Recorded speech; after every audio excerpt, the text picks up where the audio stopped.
What is going on, everyone? It looks like I accidentally set the live stream to 9 p.m. Look, I would love to have coffee with Brodes at 9 p.m., and I normally do have a nice cup of Joe late at night, but that was a mistake, and I apologize. And 9 a.m., here we are.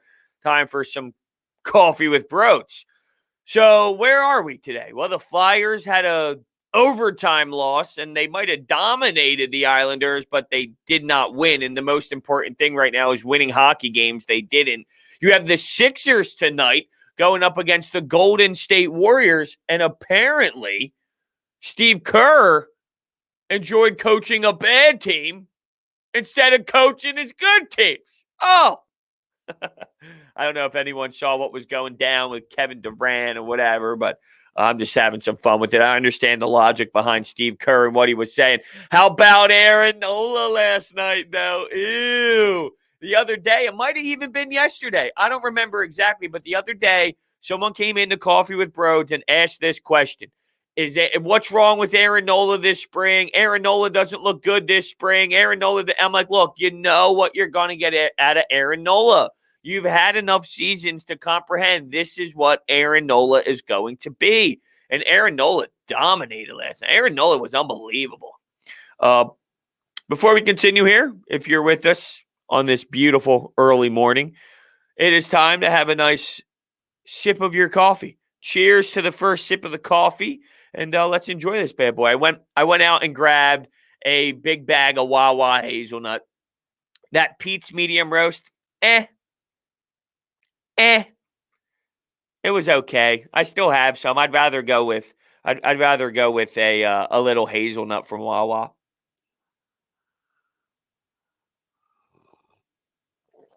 Here you go from TK. The Flyers will be on at 9 p.m., so it will be hard liquor with Brodes. Fireball with Brodes, blackout with Brodes. We got a lot we can do with Flyers hockey late at night. The thing is, they didn't play bad. They did not play bad yesterday.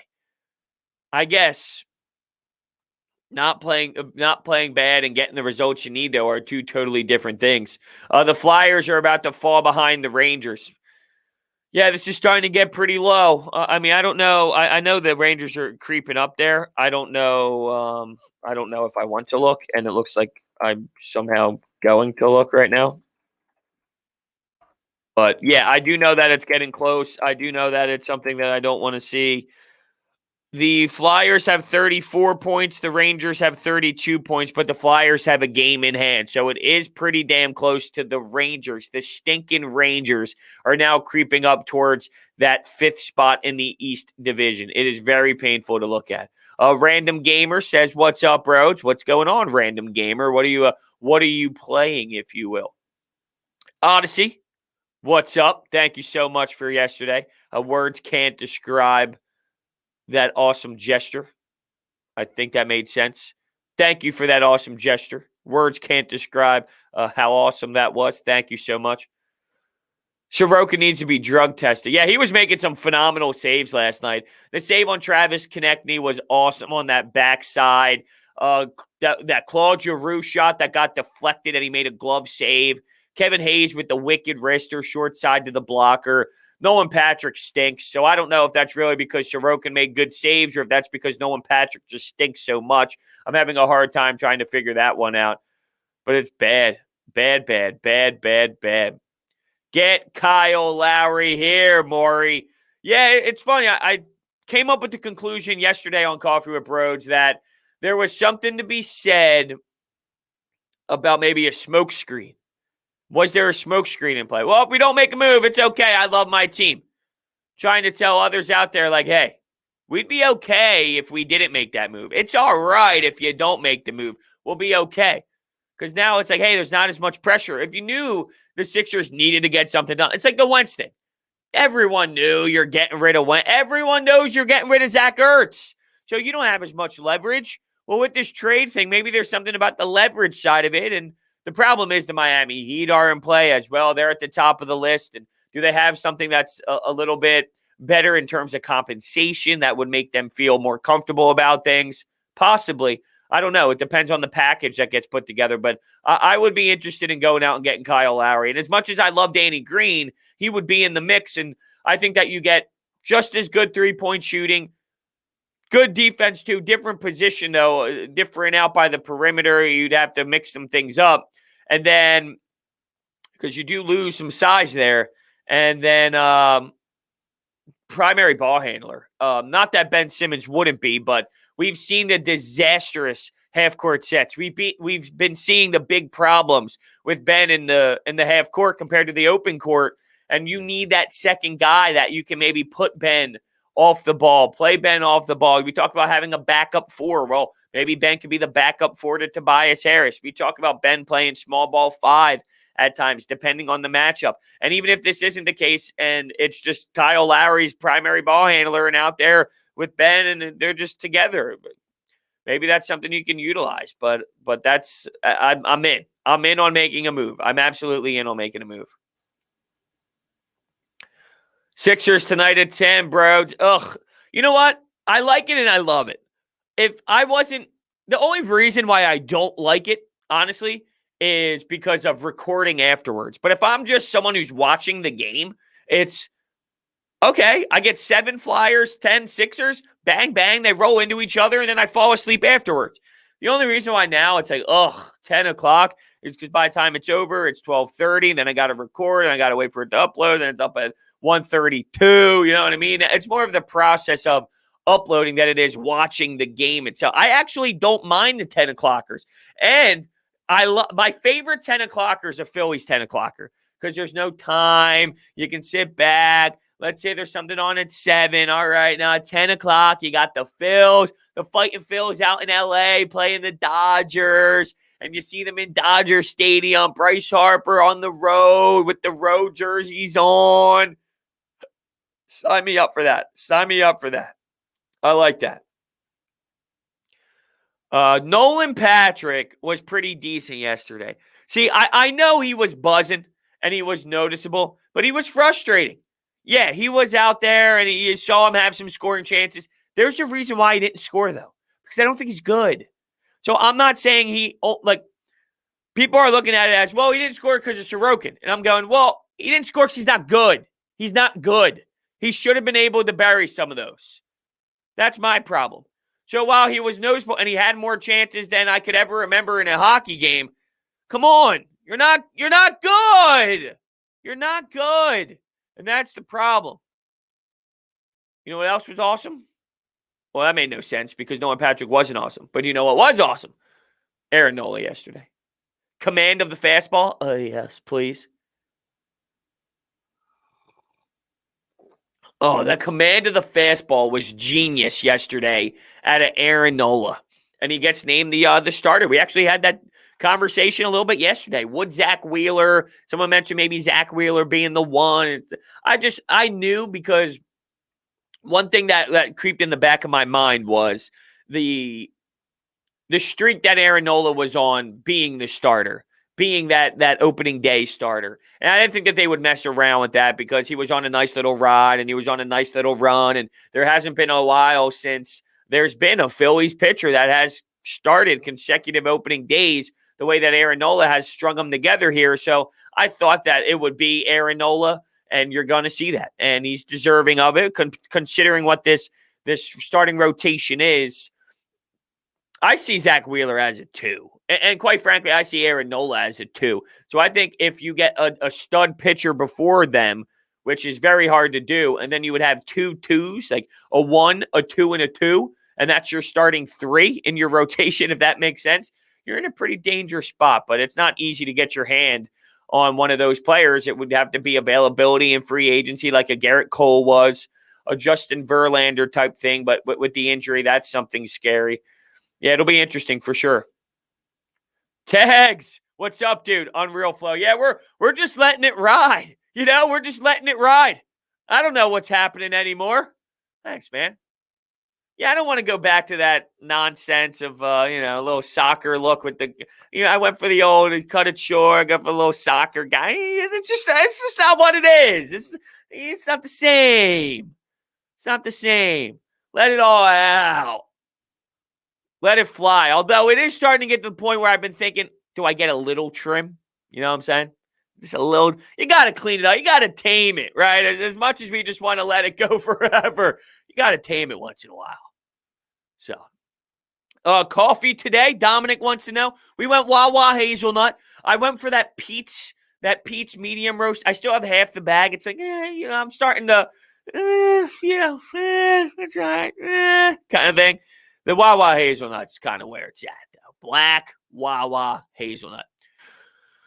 Moose should have got his pad in front of that last night. No, I'm not going to be mad at Moose for last night. He allowed one goal going into overtime. The wraparound wasn't great, don't get me wrong, but I'm not going to I'm not going to criticize him heavily. All right, where are we here? I see. All right, can we stop with the nonsense spamming? I blocked that conversation. Definitely.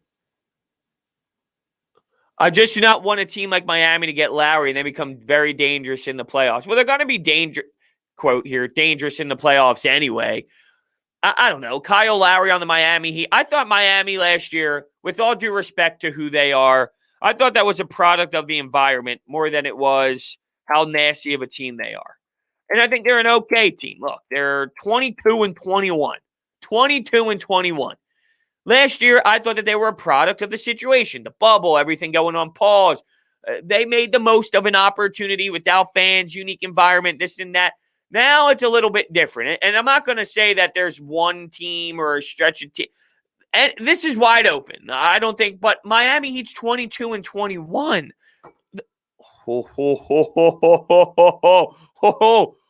Every day I think about if I knock this coffee over the keyboard and mouse, and that was a close one. I had it where it was like on its side and it rolled around. Where was I? Yeah, I just don't think that the 22-21 record scares me. Them getting Kyle Lowry, I still don't think that's enough firepower because keep in mind what you need to give up to get Kyle Lowry as well. Lowry and Jimmy Butler, okay, a nice 1-2 punch, but I don't think it's a championship 1-2 punch, so I wouldn't be too afraid of it. I feel like trading Danny Green would be super bad for the team and their chemistry. Well, not if you're bringing in another veteran who's won a championship. And I can see what you're saying from like there is this leadership quality that Danny Green has with this young core. And it is important that they built this up already. And with that being said, they have it. It's there. They're flowing. He's playing well right now. He's balling at the moment. He's knocking down shots. So, yeah, I do think that there's a leadership thing in there. But bringing in Kyle Lowry, who also won a championship, who has this versatility in him, you're swapping out an experienced veteran with an experienced veteran. No one's going to disrespect, and I'm not saying you're saying this, but if Kyle Lowry walked into the locker room, I don't think anyone's side-eyeing him. Like, can you believe it costed Danny Green to get this guy? Can you believe that we had to give up Danny Green for this guy? Really? This son of a bitch, right? Like, I don't think it's to that level. So maybe it's a little bit of an overthinking at the same time. Oh, we got a $2 donation coming in from Chris saying, I'm not buying this Deshaun BS. Weird timing. Chris Sheehan was the one that with the $2 donation. So I talked to Jeff Mosher of Inside the Birds, and I talked to Adam Kaplan of Inside the Birds, both of them on the air over on 97.5 The Fanatic this past weekend. And they both said, no, there's interest. There is actually interest, and it's not just blowing smoke. They are making calls and figuring out what's going on. And obviously there's a lot of stuff happening with the legal side of things that need to get figured out. But I'm going to trust Jeff Mosher and Adam Kaplan here of Inside the Birds and say that there is legitimacy to what's going on with Deshaun Watson. That is definitely true. Michael Given says $2 with a $2 donation. Brodes, can you start having people on the show? Well, I've had people on the show all the time. I had Ricky Bowe on the show. I had Mark Zumoff on the show. I've had Jeff Mosher on the show. Riley Cote, former Flyer, on the show. I've had a lot of people on the show. And yeah, of course, I will continue to have people on the show. Thank you so much for the $2 donation. He also asked if 75 The Fanatic is a new weekend gig. So I am actually on The Fanatic again this weekend. Sunday, or let's start with Saturday. Saturday, I'm on 7 to 9:50, leading you into Sixers basketball. And then Sunday, I will be on 4 to 8 p.m. throughout the afternoon. So this Saturday and Sunday, I will be on 97.5 The Fanatic again if you did miss last week's show when I was on 3 to 6 both days. So pretty excited for us for those two shows. It's going to be fun. You were talking about the charges. Whoa. I'm sorry, Chris. I understand. Yeah, in terms of that, I just don't know, right? And it would be wrong for us to speculate. It is weird timing. I'm not going to deny that. But at the same time, just because it's weird timing, it doesn't mean that it couldn't have happened. I just don't know. I know nothing about it. I don't know anything about the women involved and the stories about it. We just have no information. So, yeah, I agree that there's weird timing to it. But that doesn't mean that none of this could be true at the same time. So who knows? And I'm not going to speculate on anything like that. But I'm with you. I understand what you're saying. I got this question the other day, Arm Zebra. What was the reasoning for playing the position defenseman hockey and the reason you chose 81? I got ripped for wearing 81, and I used to wear 8. So the 81 thing is I used to wear 8 forever, and I was a forward. And then I went on the team, and 8 was taken, and 18 was taken. I'm like, all right, I'll just rock 81 because at the time, Marian Hossa was scoring a bunch of goals, and there were 81s in the league. And it was more common, and like, hey, goal scorers rocked 81. So I'm like, yeah, whatever. I'll throw 81 on, 8, 18, 81, whatever. I'll do it. And then I became a defenseman, and I'm like, am I still going to rock 81? And I just did until I played junior when 81, this was more my club jersey where I wasn't making a change with my number and all. So once I went to junior, I wore 4. And then once I went to college, I wore 3. Well, I wore 4 my first year in junior, 3 the next 2 years, and then 3 in college. So 3 ended up becoming more of like my go-to after that. Can 76 with the $2 donation here, Duke of Germany, can 76ers GC win the 2K League this year? I don't even know what that is. I'll be honest with you. I don't know who the 76ers GC is. I do know about the 2K League and NBA and all that, but I don't follow it enough to know what's going on, and I don't know who the 76ers GC is, so I apologize, but I don't follow it enough to really know. Thank you so much, Duke of Germany, for the $2 donation. Tim says, with all the moves in the NFC East, I feel like we need Deshaun now to keep up. Well, you're not just going to make a move just to make a move because other teams are making moves. It needs to make the most sense for you. So you're not like, oh, I'm just going to give up everything for Deshaun because the Giants are adding a couple pieces. And look, there's a big difference between winning free agency and then winning in the actual season. Same thing with the Patriots. Everyone's like, oh, the Patriots, look at what they're doing. Look at what they're doing. Yeah, you know what? There might be some beneficial moves involved, but just because you win the offseason, it doesn't mean that it's it's automatic that this all relates into stuff. What if, look, they make all these moves? What if Daniel Jones sucks? What if Daniel Jones is nothing other than just a little quarterback? Because to me right now, he's just a little quarterback. What if that's his ceiling? Well, then it doesn't really matter what else you got going. You know why the Washington football team won the division? It was because they had a nice defense. And they had a brutal quarterback. They know quarterback. They won the division because it was the worst division ever. That's why. But if it's not the worst division ever, you can't win without a quarterback. And years will tell you, history will tell you, not going to be the worst division in football forever. That's going to stop. You need good quarterback play. You need better than Daniel Jones. There's no doubt about it. So with that being said, is that enough if your quarterback stinks? What if your quarterback stinks? You don't know what you have in Daniel Jones. I'm not saying he is going to stink. He has some nice moments. I'm not downplaying that. But there's a difference between winning the offseason and then actually applying it to winning football. Nick Mudd said, I bet $10 on Patrick to score. That's your first problem, Nick. Why would you ever do that? And your heart sank on those 2 breakaways. The first one, you didn't have as much time and space. The second one, dude, you suck.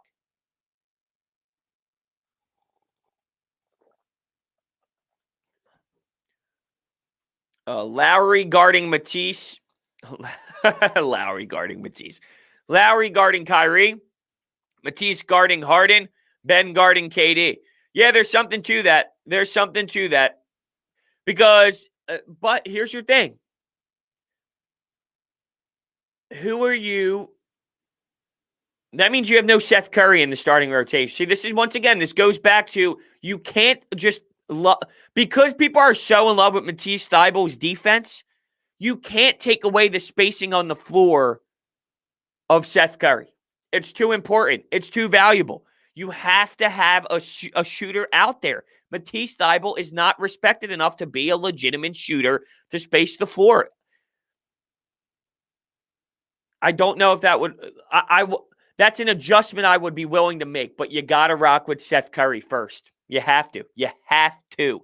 You can, as much as you, I'm not saying you have to go out there and have the mentality of outscoring the Brooklyn Nets because you need to defend the Brooklyn Nets. You can't outscore them. With that being said, if you're going into a shootout with them, you can't go like, hey, let's get into a shootout with the Nets. That won't work. You need to lock down defensively. But you got to counter some of these stops with scoring.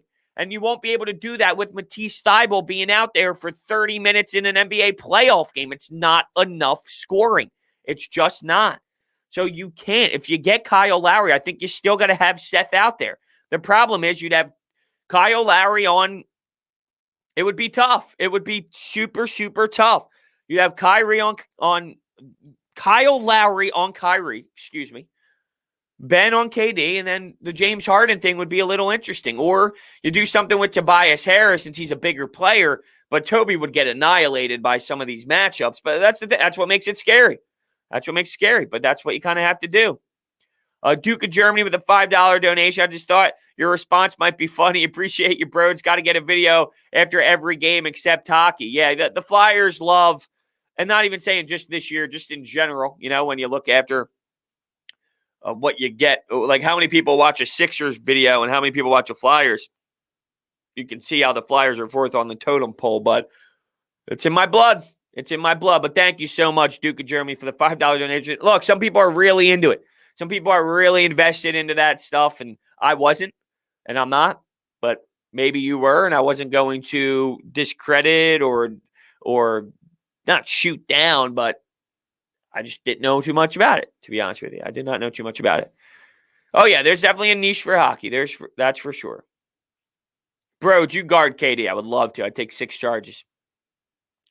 Tobias plays good D. Yeah, Tobias plays good D, but there's a big difference between playing good D and then having him matched up on someone like Kevin Durant, right? Look, Julius Randle, okay, nice for Tobias Harris to be able to hold his own. Going up against Kevin Durant in the postseason in the Eastern Conference Finals. I would love for that to be able to be the case. That would be nice. You'd be able to have a luxury with Ben on James Harden or something. But for me to expect Tobias to lock down KD, he's a nice defender, and he's added to his game. He's not a lockdown defender by any means, right?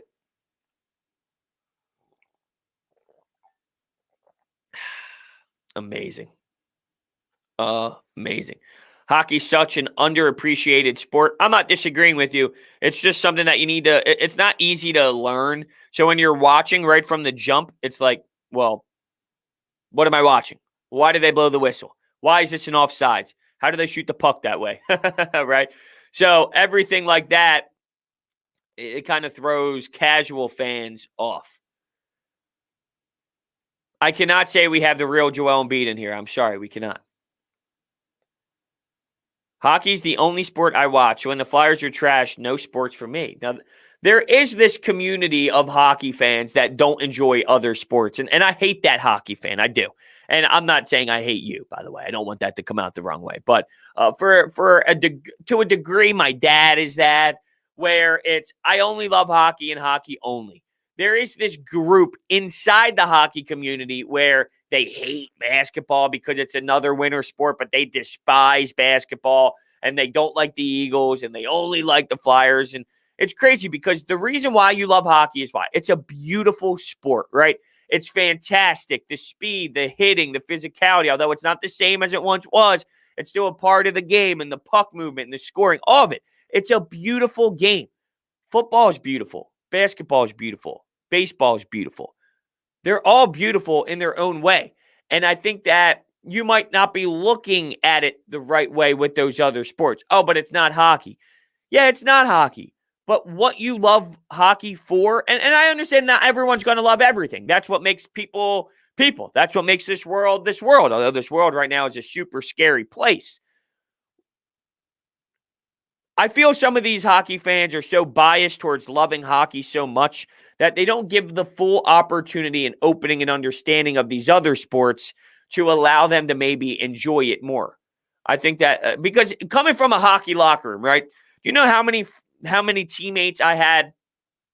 Basketball's stupid. Basketball's dumb. You like this stupid game? It does nothing. All they do is put the ball in the hoop. They're 7 foot. Shut up. Shut up. Come sit down. Watch the damn game. Let me explain to you. Let's go to a game. Let me explain to you. I brought one of my friends because at the time I was playing college hockey in Maryland. We went to a Maryland game, actually, where Melo Trimble was playing at University of Maryland. We went to a buzzer beater against Michigan State. You know what he left? Holy shit. That was fun as hell. Oh. So hold on a second. You had to give it a chance. You gave it a chance. You went to a game where there was a buzzer beater, and then you realized it was fun. You realized it was a good game. You enjoyed it. You noticed things, right? That kind of mentality to it, I think people just rub off to the side. And I'm not saying you do specifically, and I don't expect everyone to love everything because that's just not how it works. But there is this common theme in hockey fans where hockey's the best. Hockey's the best. Nothing else matters. All these other sports are stupid. You're just not giving it a chance because to you or to whoever, hockey is just what the only thing is. And it's unfair to other sports. That's all. Unfair to other sports. Dak Prescott is in the chat, apparently. I like 3 sports: football, basketball, and baseball. So you don't like hockey. I would say that's probably, and that's on the other side. So I just gave you the hockey example that don't like other sports. And then here's the group of people that love all sports but don't love hockey. And I think it's because it's just a niche sport, as we were saying. But it's funny. People like football because of the intensity. People love basketball because of the up and down. Hockey's fast as hell. Hockey is fast as hell with the intensity and the physicality and the speed. It's pretty funny. I assure you that none of my fans in Vegas knew what a hockey puck was before the Knights came in. I heard they loved watching it, but none of those people knew what was going on. Yeah, and now you have a fantastic fan base in Vegas that goes nuts, and they have arguably one of the craziest fan bases there are in the NHL.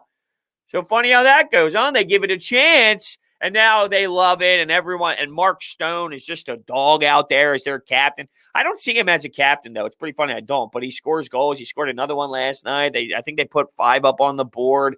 Vegas is a scary team.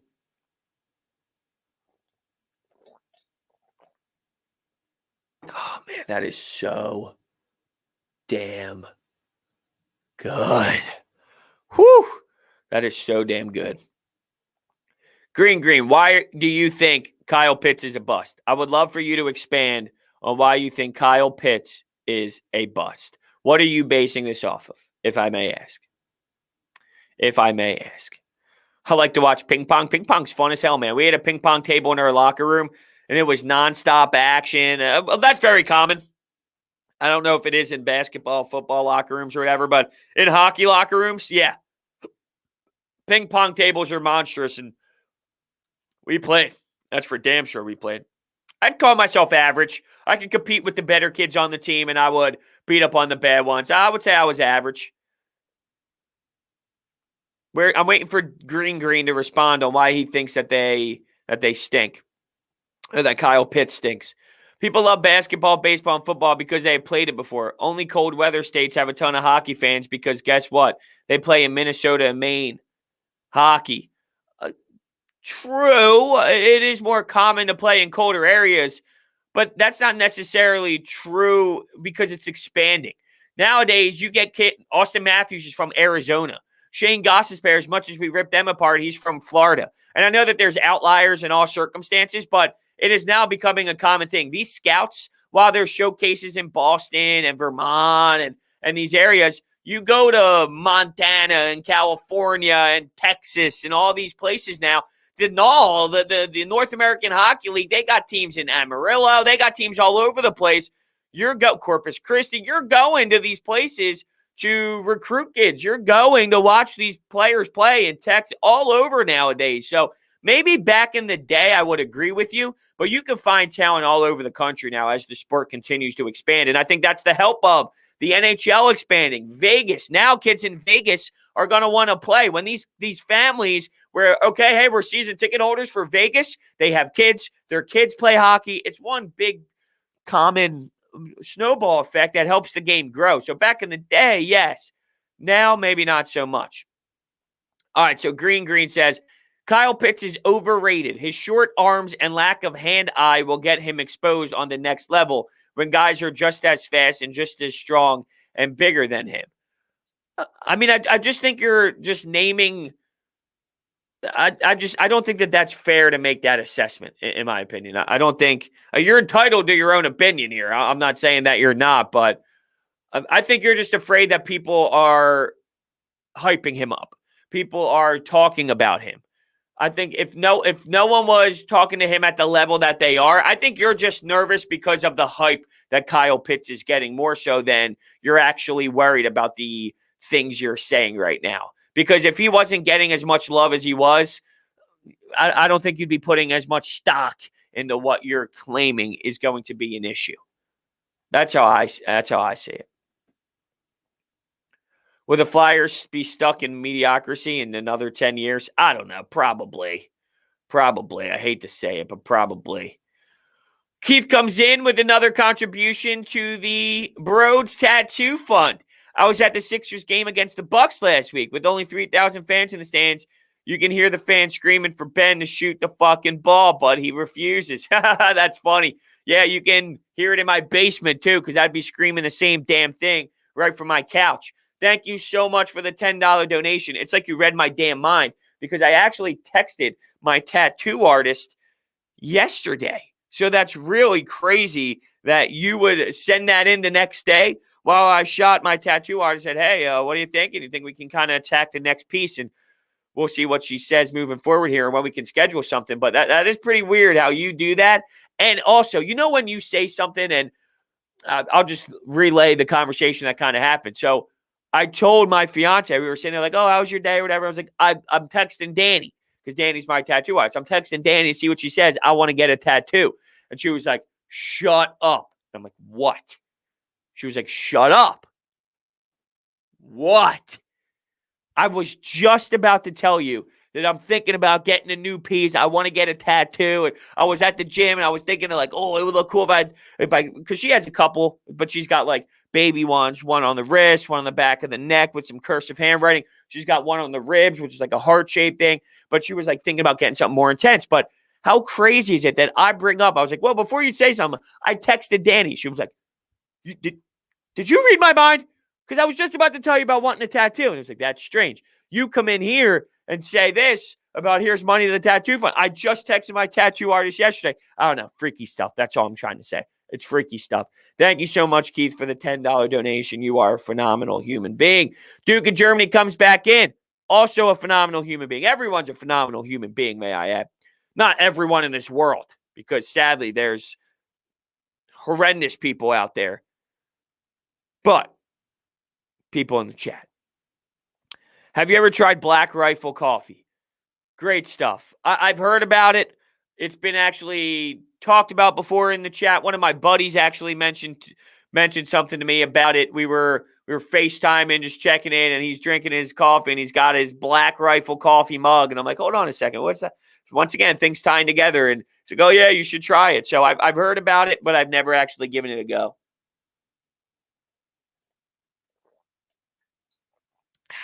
Oh, man, this coffee is just hitting the spot for me today. Just hitting the spot.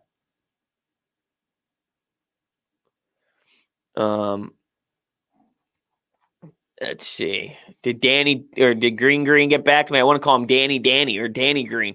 Bro, do you think you would regret your tattoos? No, I do not. I think that's a little overstated. And the whole like, well, you won't be able to get a job. Nah, that's old school, right? That's old school stuff. My soft spot is like, I want to get 2 full sleeves going here. one full leg sleeve. So two sleeves all the way, arm sleeve, chest piece that connects the two together, one color leg sleeve full from probably upper thigh all the way down. And then I know I won't do it, but I want to do it badly. But I won't do it, but maybe I will do it, but I won't do it, but maybe I will. Maybe I will, but I won't, but maybe. And I really want to. And I love them. And I think they look sick. So I might, but I never will, but I will. And I'm going to. I'm convinced I will, but I won't, but I will. Right here. Just one. One. Right here. Right there. Just one. Something sick.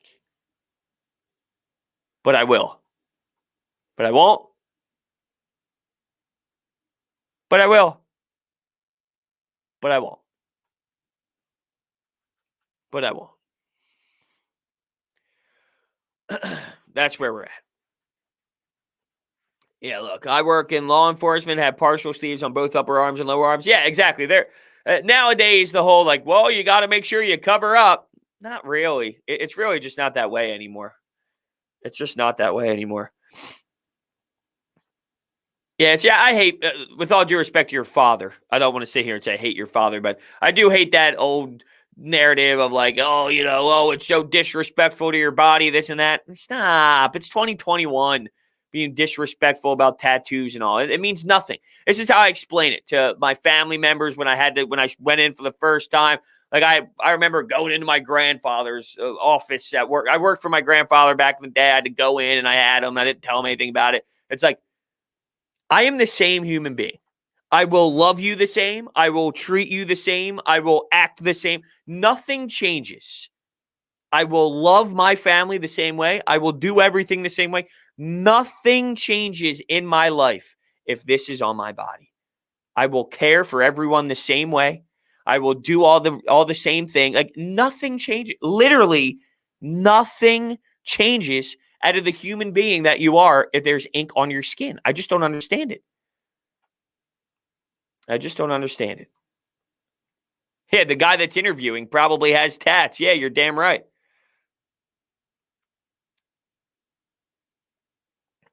Nah, the pain, you won't regret. I mean, I don't know. Maybe some people might regret things that they get on their body and all, but yeah, the pain depends on what you're going in for. And I kind of talked about this before. Not that I want to go too heavy into tattoo talk here, but yeah, I mean, if you're sitting down for a 6, 7, 8 hour session, yeah, it's going to hurt like a bitch. If you're going in for a 1 or 2 hour session, your adrenaline kicks in. And by the time they're finished up, your adrenaline's still going and it'll run out eventually. And yeah, there's a couple here and there. We got for about 5 seconds as they dig into the skin and then you're good to go. I mean, it is what it is. How did you start your sleeves? I want mine start. Well, the process, because I'm not just going to walk in and be like, here's my first tattoo. I want to get a sleeve. So I went for the Philly sports tattoos. That was my first ones that I got. I still got more work to do up top. But then I just got this, and then I got that, and then I put in this, and then I went that. Like it was just pieces put together, and then they kind of formed it into looking the way that it did. I mean, if you don't have an idea of full sleeve, that's kind of the way to do it. Now I just went full half sleeve, and we have a whole concept of like a full sleeve concept right from the jump that the whole scene goes together instead of just piecing it together like this one. So yeah, that's kind of how that went. I mean, you're not just going to walk in but some people do. Some people are like, you know what? I'm getting it. But I didn't walk in like, I'm getting full sleeve. I went in and be like, I just want a tattoo. And then it eventually was like, whoa, no, we're getting a full sleeve. So that's kind of how it started for me. Mel Kiper has, just to get back into a little bit of some conversation here with some actual sports talk. Mel Kiper has the Bengals taking Pitts. Do the Eagles go Sewell instead of Chase? I mean, I understand the logic of needing offensive linemen, and apparently, Sewell's an absolute stud, so I'm not against getting line help, especially because you're so old in that area. You're getting older, I should say. I'm not passing up on Chase, though, for Sewell. That's my opinion. I am not passing up on Sewell, or I am not passing up on Chase for Sewell. No, I'm not. Chase would be dynamic. Chase would be phenomenal for this offense. I think you need to go out and grab something like that for sure. Should the Sixers win tonight? Well, I mean, the reason why it's a little tough is this. Yes, you don't have Seth. They don't have Steph Curry, but you don't have Joel. You don't have Seth Curry. And now you're going on the road. You were on the road in New York, but there's a big difference between going out to Golden State and going up the Jersey Turnpike to go play at Madison Square Garden. There's probably going to be some fatigue set in. You're coming off of a back-to-back situation. You're flying on the road as well. I don't know. I mean, this could be set up for a loss. This could be set up for a loss. Definitely. I could see that being the case. Huff Daddy's in play here. What's up, Huff? Which Flyers defenseman are you okay trading with? Or forward, a.k.a. Nolan Patrick. Oh, Nolan Patrick stinks, dude. I could have buried all of those chances last night. I swear to God. A little backhand, toey, a little cheddar. I would have been toey and defenseman. I would have buried about 6 of those chances last night if I was Nolan Patrick. Yeah, he's out of here. He's out of town. I mean, is there anyone? There's 3 that I like. 3 defensemen that I like. And that's Provorov, Sanheim, and Myers. Now, I don't know what the hell happened to Sanheim and Myers this year because it's a disaster. I don't anticipate them being this bad, but this is where they need a little bit of help. And I don't think it's for this year. What they need to do is get 2 defensemen in the offseason that can, calm everybody down. Get someone to play with Provorov, maybe get someone to play with Sanheim, and then Meyer, whatever, something like that where you can get 2 defensemen that can just be steady guys that can help out these younger players because they're just a disaster right now. I don't think it's fixable this year. Instead of trading for an Ekholm, instead of trading and going out and getting somebody right off the jump for this playoff run, I think that you hold off because of the expansion draft. I don't want to give up a first-round pick, a blue-chip prospect, a mid-level prospect, and then lose Phil Myers in the expansion draft for 1 season of Ekholm. To me, that's not worth it. So right now, what I would do is go after just a guy, just a defenseman that you can go out and maybe give up a little prospect just to get something that could possibly help, but don't mortgage the future for this season because I don't think it's relevant. Justin Braun, you got to think in the offseason, you're not going to have some of these players. Gustafsson blows, man. Gustafsson is bad.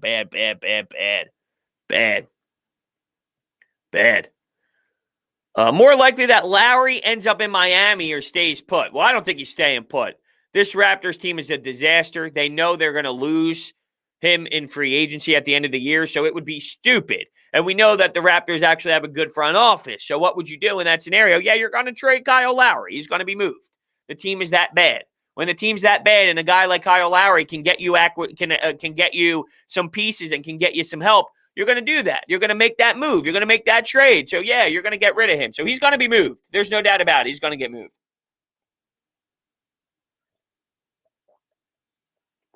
Devontae Smith or Sewell? I'm still going Devontae Smith. Now, I'm not out on Sewell and saying, I think it would be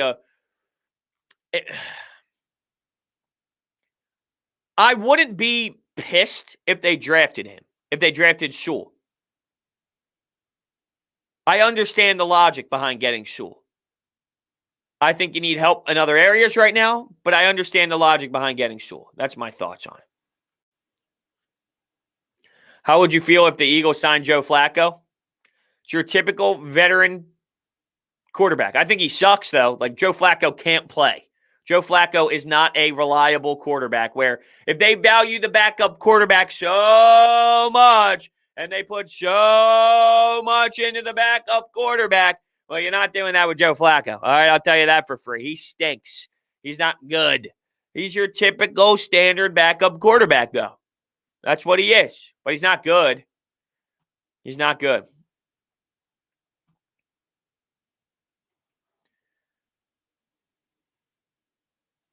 Amadeo says, I feel like you can't pass up on that wide receiver talent in the top 6. Yeah, I mean, I'm okay with, here's the thing. I laid this out before. If you get Pitts, cool. If you get Devontae Smith, cool. If you get Chase, cool. If you get Surtain, I'm not going to rule out the fact of getting some cornerback help because you need it desperately. Cool. If you get Sewell, all right, it's not my favorite in the world, but I understand it. My point is, it's so hard to fuck up this high in the draft. There's so many options. Grab one of these guys. Chase, though, I think between Pitts and Chase, is where I'm leaning the most. And Smith, those three is what I want to see. I want to see an offensive playmaker, but Surtain, I'm also okay with because you desperately need help in that back secondary. You need someone opposite of Slay. You're going to get abused. You constantly got waxed with Avonte Maddox last year. Oh, it was terrible. Absolutely terrible. And I can't believe I'm about to say this, but you don't have the versatility of Jalen Mills to throw it outside corner if things don't work. That's right, I said that. And it wasn't even a good solution to have, but you had it. And it was better than no solution. You don't have any solution now.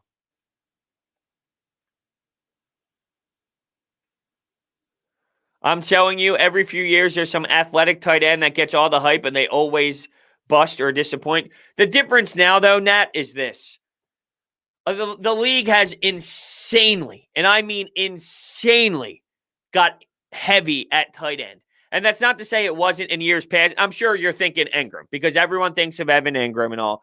But the league and the way that these offenses are creative and 12 personnel and the pre-snap movement and what these tight ends do and how, he's not a tight end. He is an offensive weapon. He is a guy that you can utilize in so many different ways. It's not so much about just him being a tight end. Okay, Hawkinson, okay, there's another name, but I don't think it relates because someone else was a bust. So J.J. Arcega-Whiteside sucked. Does that mean you don't take a wide receiver in the second round? No, that's unfair. Because Hawkinson wasn't what he was supposed to be, because Ingram might have been maybe overvalued, that doesn't mean that Pitts is. Each player's their own. It's not, because this happened to a player, that player is going to happen. J.J. Arcega-Whiteside is horrendous. Does that mean you can't take a wide receiver in the second round because that second round pick sucked? No, absolutely not. So what's it mean that he's played under 60 snaps? What does that mean? There's a difference between college schemes and a scheme with Sean McVay, right? You can utilize this guy in so many different ways to give you unique matchups. I just don't think my point is whether he's good or not, he's not good or not because of anything that happened in the past with a tight end. Because someone else stunk, it has nothing to do with the outcome of what Kyle Pitts becomes or doesn't become. That's kind of my point, where I think it's unfair to say, I've seen other tight ends stink. Well, guess what? I've seen other quarterbacks stink. Does that stop people from taking quarterbacks high? You know what I'm saying? But this specific mode of athlete, I don't think that's true, though. You're naming a couple that didn't work. How about we start naming the tight ends that do work? Does Travis Kelce work? Does Zach Ertz work? Does Dallas Goedert work? And yeah, I'm not saying they're the exact same, similar mold. All these guys are different and unique in their own way. Kyle Pitts is different and unique in his own way as well. So yeah, there's some that don't work. There's some that work, though. There's some that are special. And in today's era of football, this tight end is the new unique. But it doesn't matter about where they were. Now he is, though. Now he is. He is now. If you were to redraft everything, he would be. So what does that tell you? I mean, that tells you something. It's not really about where their prospects are prospects. People are wrong all the time. It's like saying, well, Russell Wilson wasn't a top 10 pick. He would be now. It doesn't matter where he was at the time. It matters what he is. He is a top, Russell Wilson's a top quarterback in the league. Doesn't matter where he once was. He wasn't looked at one point in time, and he became one. That doesn't mean that if someone doesn't look at you as one, you can't be one. Or if you are looked at as one, you can't be one. Because there's top quarterbacks that people value that are going to be studs, and they become studs. I just think you're looking at it so one way. Well, because these guys were valued high, they didn't grow into that. This guy can't. That's unfair. They're two totally different circumstances. That's my problem. Look, and Nat, I'm not saying you're entitled to that opinion, and I'm not saying that this is the beauty of sports debate, right? Like this right here, this is what I love. This is why I fell in love with sports talk radio. This is beautiful. I love it. It's fun. I'm not saying you're wrong. Pitts could be bad. Pitts could maybe be a flop. My point is, Pitts isn't a flop because Ingram wasn't the guy that he was. And Pitts isn't a flop because Hawkinson didn't turn out. He's his own identity. He's his own player. He's his own situation. He might be bad. Just like Zach Ertz isn't good or bad. We know he's good. We know how his career played out. It has nothing to do with Travis Kelce. And it has nothing to do with Hawkinson. And it has nothing to do with this guy. He's his own player. He either worked out or doesn't work out. And it also, keep in mind, it matters where these players go.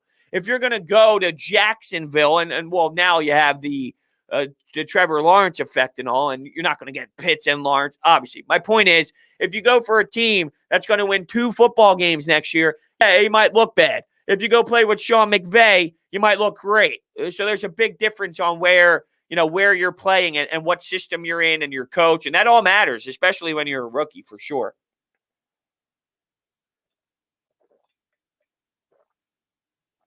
Does Odubel make the roster? Yeah. Odubel is clear-cut favorite to make this at center field. Yeah, exactly. It's like saying OSU quarterbacks will never work just because they're from Ohio State. That's fair. That's fair. And I don't know what Justin Fields is going to be, honestly, and I'm not judging that off of where he played college, though. It's not being, Dwayne Haskins sucked. Justin Fields is going to suck. Come on. It's just a little bit too much for me, in my opinion. If Lamar didn't go to Baltimore, how good would he have been?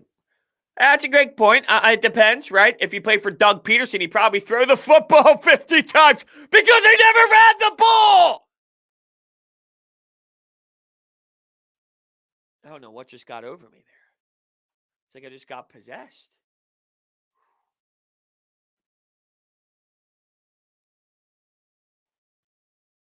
We'll take him back.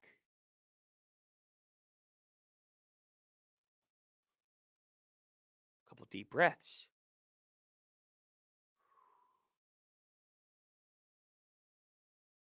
What the hell just happened? What the hell just happened?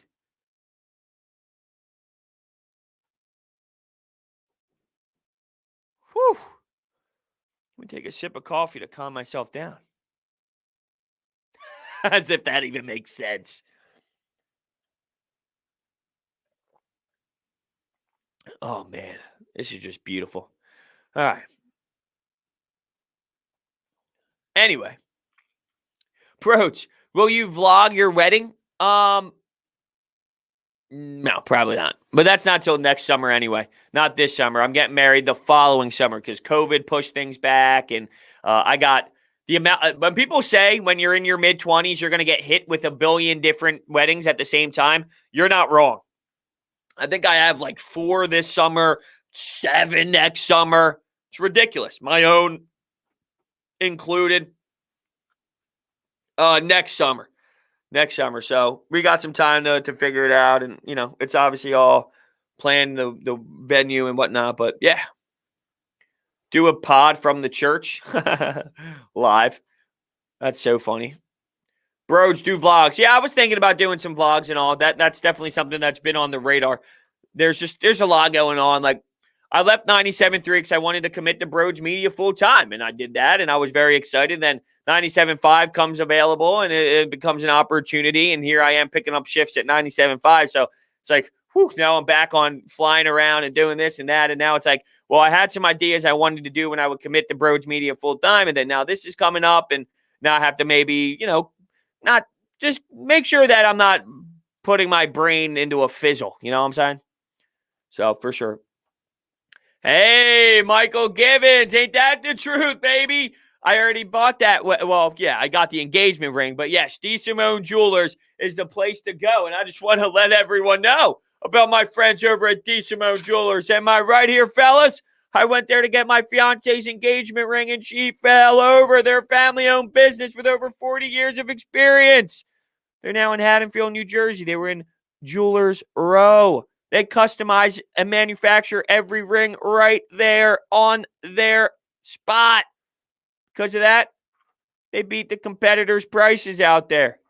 They treat you like family, too. DeSimone Jewelers. They're the best in the business. Damn right. Damn right.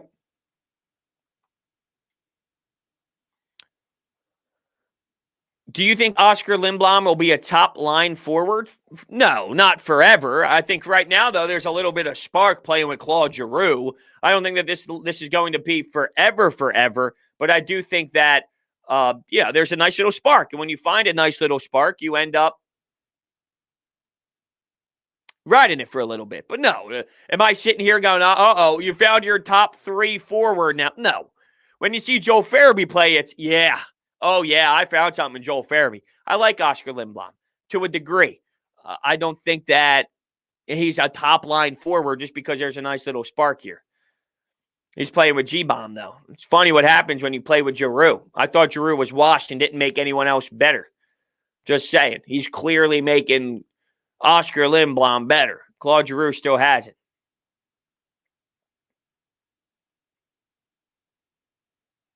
Oh, how about this? Tim giving us a little Hurts in motion, throws the ball, caught by Pitts. Pit stop at the 50-yard line.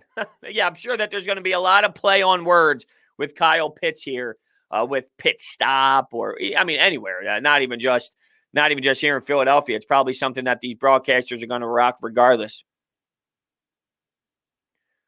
Brodes, when I have a girlfriend, where should I get her a ring at? Well, it's easy. D. Simone Jewelers in Haddonfield, New Jersey. Yesterday's game wasn't as good as Sunday's. I don't remember what Sunday's one was. What was Sunday's game? Yesterday's game. Oh, March Madness. Sorry, I thought you were talking Flyers. I'm like, the Flyers played on Sunday? I was looking over at the calendar. Yeah, yesterday's game wasn't. Yeah. Well, the first day was great. It was a good first weekend. Let's all admit that. It was a really good first weekend. I think we forgot how awesome the tournament was, and when we got it, and we got spoiled too, because it wasn't as if day one was chalk. Day one was probably the most entertaining of them all. So because you had that the first day, it's like, whoa, come on now. That was incredible stuff out of everybody. Yeah, I mean, that was an amazing first weekend all around. How about Kansas just getting their asses handed to them last night? That was the final night of the game, the final game of the night. They got annihilated. I'm excited for next week, though. You're going to have some really good matchups for the Sweet 16 and the Elite Eight. This Loyola over Chicago team can ball. They can defend, man. Their athleticism and their ability to bounce back and rebound, and they can recover. They can recover so quickly on the defensive end. Nova Nation. Yeah, I'll be honest with you. I do think there's going to be a time where that injury is going to come up and get them. They got a little lucky in that second round of 32, having to play a team that won in an upset fashion. So I think that Jay Wright has a great system going. We all know the culture that he has, and they're getting praised for making the Sweet 16 without their most impressive player. But I do think that there's something to be said about their matchup against Baylor. Baylor's a good team. And I will be impressed. Very, very impressed if they beat Baylor. Now, is it impossible? No. It is not impossible for them to beat Baylor. It's going to be a battle. It looks like the line is 6.5. So 6.5, normally I look at the line and it will tell me something. If it's 2, 3, 4, like, all right, look, that's saying that Nova has a shot at this thing. I think 6.5 gives you that category of it's not out of the question. Now, for example, Arkansas is an 11-point favorite against Oral Roberts. Now, Oral Roberts has made some sort of run here that's intriguing where it doesn't really matter what the spread is. They've had this Cinderella going. But that line tells me Arkansas. Houston is -6 against Syracuse. That tells me something about Syracuse. Syracuse can hang with that. And that zone is frustrating, and it's new, and then Boeheim's adapted some things with it. It's amazing. My point is the 6.5 to Baylor tells me that Nova can win that game. It's not impossible. Nova can win that game. That line is telling me something. It's far-fetched, though. I do think that it's an uphill climb, and that injury is going to crush them at the end of the day. But, yeah, the Nova has a chance. It's just going to be tough. I wonder if they're using that to their advantage, though. Like, no one's believing that we could beat Baylor. And then they go out there and beat Baylor. If a team like Oral Roberts can go out there and ball and score some points the way that they do, Villanova, with the structure that they have, can also do it.